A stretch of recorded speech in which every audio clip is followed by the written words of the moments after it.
दर्द का सफर, emotional story. Lucknow के एक शांत मोहल्ले में नेहा की कहानी शुरू होती है। नेहा एक साधारण लड़की थी जो अपने परिवार के साथ खुशहाल जिंदगी बिता रही थी। एक दिन उसने अपने नए पड़ोसी आर्यन से मुलाकात की।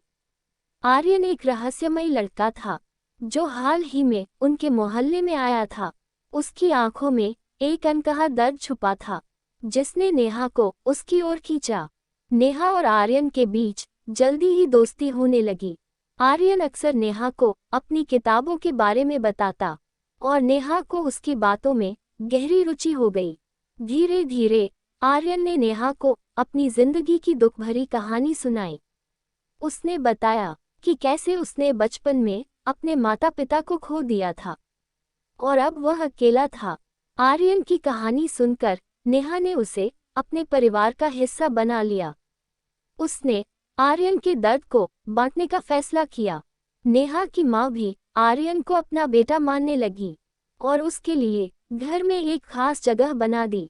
समय के साथ नेहा और आर्यन के बीच का रिश्ता गहरा होता गया। दोनों ने एक दूसरे के साथ अपने सुख दुख साझा किए। लेकिन फिर एक दिन एक बड़ा रहस्य खुला जिसने इस इमोशनल स्टोरी को और भी जटिल बना दिया। नेहा को पता चला कि आर्यन के माता पिता वास्तव में जीवित थे और उसे बचपन में अपहरण कर लिया गया था। ये सुनकर नेहा हैरान रह गई। उसने आर्यन से इस पर बात की और सच्चाई जानने की कोशिश की। आर्यन ने नेहा को बताया कि उसके असली माता पिता उसे खोज रहे थे और वह इसके बारे में सब कुछ नहीं जानता था। नेहा ने आर्यन को उसके असली परिवार से मिलाने का निश्चय किया। उसने आर्यन को समझाया कि अपने असली माता पिता से मिलना उसके लिए कितना महत्वपूर्ण है।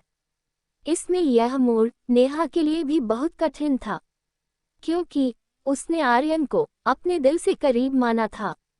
आर्यन ने नेहा के साथ मिलकर अपने असली परिवार से संपर्क किया। उसके माता पिता ने आर्यन को गले लगाया और अपने बेटे को पाकर बहुत खुश हुए। इसने आर्यन को उसकी खोई हुई पहचान वापस दिलाई। नेहा और आर्यन ने अपने अपने रास्ते चुने, लेकिन उनकी दोस्ती और यादें हमेशा उनके दिलों में बनी रहीं। इसने सिखाया कि सच्चा प्यार और दोस्ती कभी नहीं मिटती, चाहे हालात कैसे भी हों। नेहा और आर्यन की कहानी में एक नया अध्याय शुरू हुआ जब आर्यन अपने असली माता पिता के साथ रहने लगा।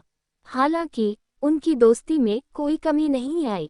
आर्यन अक्सर नेहा से मिलने आता और दोनों अपने जीवन की नई घटनाओं के बारे में बातें करते। इसने दोनों के जीवन में एक स्थायी प्रभाव छोड़ा। एक दिन आर्यन ने नेहा को अपने नए जीवन के बारे में बताया। उसने कहा कि उसके माता पिता उसे बहुत प्यार करते हैं, लेकिन उसके दिल में नेहा और उसके परिवार के लिए हमेशा एक विशेष स्थान रहेगा।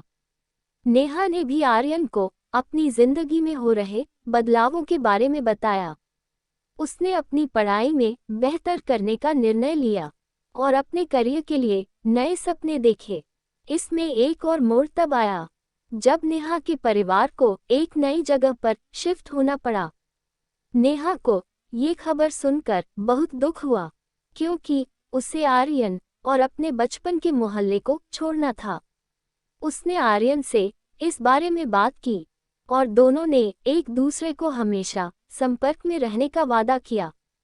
शहर बदलने के बाद नेहा ने नए स्कूल में दाखिला लिया और नए दोस्त बनाए। हालांकि उसकी और आर्यन की दोस्ती में कोई कमी नहीं आई। वे अक्सर फोन पर बातें करते और एक दूसरे की जिंदगी की खुशियों और परेशानियों को साझा करते। इसने उन्हें सिखाया कि सच्ची दोस्ती दूरियों पर निर्भर नहीं करती। कुछ साल बाद नेहा ने अपनी पढ़ाई पूरी कर ली और एक प्रतिष्ठित कंपनी में नौकरी करने लगी। इस बीच आर्यन ने भी अपनी पढ़ाई पूरी करके अपने माता पिता के बिजनेस में शामिल हो गया। दोनों अपने अपने करियर में व्यस्त हो गए, लेकिन उनकी दोस्ती की डोर कभी कमजोर नहीं हुई। एक दिन नेहा को एक बड़ी मीटिंग के लिए उसी शहर में जाना पड़ा। जहां आर्यन रहता था। उसने आर्यन को इस बारे में बताया और दोनों ने मिलने का फैसला किया। इसका ये हिस्सा बहुत ही खास था क्योंकि दोनों ने वर्षों बाद एक दूसरे को देखा। जब नेहा और आर्यन मिले तो दोनों की आंखों में खुशी के आंसू थे। उन्होंने अपने पुराने दिनों की बातें की और उन पलों को याद किया जिन्होंने उनकी दोस्ती को इतना खास बना दिया। इसमें यह मुलाकात दोनों के लिए एक नई शुरुआत थी। नेहा और आर्यन ने महसूस किया कि उनकी दोस्ती ने उन्हें जीवन में बेहतर इंसान बनाया है। उन्होंने एक दूसरे को हमेशा के लिए एक महत्वपूर्ण हिस्सा माना और साथ में अपनी जिंदगी के नए अध्यायों की ओर बढ़े। इस कहानी का अंत एक नई शुरुआत के साथ होता है, जहां नेहा और आर्यन ने अपनी दोस्ती को हमेशा कायम रखने का वादा किया। इसने ये सिखाया कि सच्ची दोस्ती किसी भी परिस्थिति में टिक सकती है और वह जीवन की सबसे कीमती चीजों में से एक है। अगर आपको हमारी ये कहानी पसंद आए तो प्लीज़ हमारे चैनल को सब्सक्राइब, वीडियो को लाइक और शेयर ज़रूर करें। हमेशा की तरह पूरी कहानी पढ़ने के लिए आपको धन्यवाद।